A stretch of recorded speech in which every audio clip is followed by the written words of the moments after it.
kami dari Dewan Pimpinan Pusat Front Persaudaraan Islam mengapresiasi aksi yang dilakukan oleh DPD FPI DKI Jakarta yang bekerja sama dengan DPW FPI, dengan DPC-nya dan seluruh para aktivis saat mendatangi orang tua OT yang merupakan memproduksi daripada ragam minuman keras yang identik menjadi konsumsi masyarakat menengah ke bawah.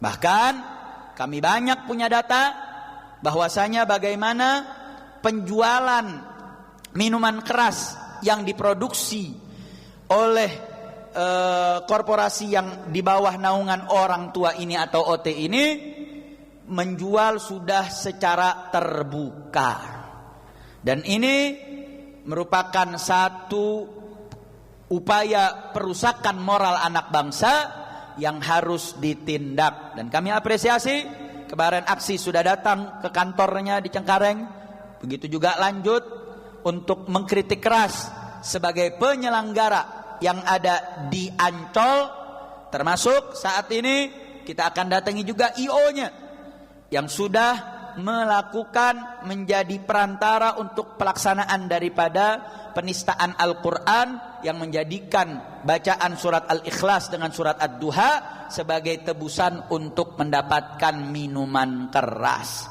Saya mau tanya, yang dilakukan oleh DPD FPI DKI Jakarta bagus atau tidak? Setuju atau tidak? Dukung atau tidak? Dan saya memerintahkan dan menginstruksikan kejar terus, nggak cukup hanya sekali aksi.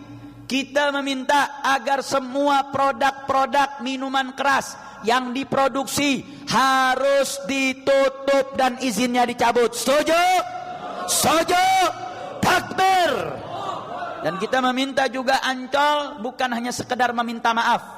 Permohonan maaf itu mudah untuk diucapkan lisan, tapi Ancol maupun IO-nya harus memastikan bahwa kejadian daripada yang terjadi kemarin itu adalah kejadian terakhir.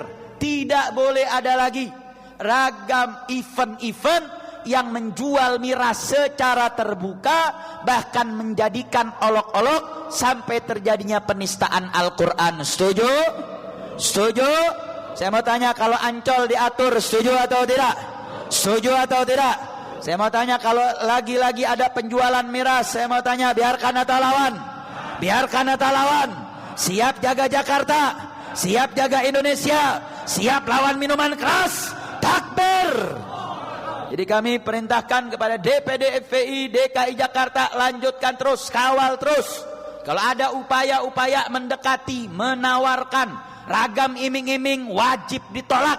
Hadiah terbaik untuk umat Islam adalah cabut semua produk-produk minuman keras. Setuju?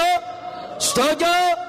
Dan membuat persyaratan ketat dan keras bagi event manapun, IO manapun, kalau mengadakan event-event apapun, bukan hanya di Ancol, dimanapun, tidak boleh Indonesia menjual bebas minuman keras. Sekaligus ini juga pesan untuk Negara Kesatuan Republik Indonesia untuk segera menerbitkan rancangan undang-undang yang dulu pernah hadir kemudian dicabut oleh Perpres atau Kepres dari Bapak SBY, dan sempat sudah masuk prolegnas tahun 2015, tapi sampai hari ini sudah 11 tahun rancangan undang-undang tersebut belum selesai dan rampung. Makanya kita minta agar undang-undang larangan minuman beralkohol atau larangan minuman keras untuk segera disahkan. Tanya, minuman keras di tengah masyarakat problem atau tidak? Saya mau tanya, gara-gara mabok orang nusuk bunuh orang gara-gara mabok, ada atau tidak? Gara-gara mabok memperkosa, saya mau tanya, ada atau tidak? Dengan mabok ada kecelakaan mobil, kecelakaan motor, ada atau tidak? Berarti saya mau tanya, mabok sumber masalah atau tidak? Masalah atau tidak? Masalah. Artinya pemerintah sebenarnya buat aturan ini banyak impact positifnya. Impact positif, kriminalitas menurun. Terbukti kok negara-negara yang tegas dan keras di dalam membuat aturan-aturan terhadap minuman keras itu negara turun kriminalitasnya, saudara. Turun kriminalitasnya. Artinya apa? Ini sebenarnya ngebantu polisi, ngebantu aparat, buat aturan tegas dan keras, impactnya, spektrumnya luas.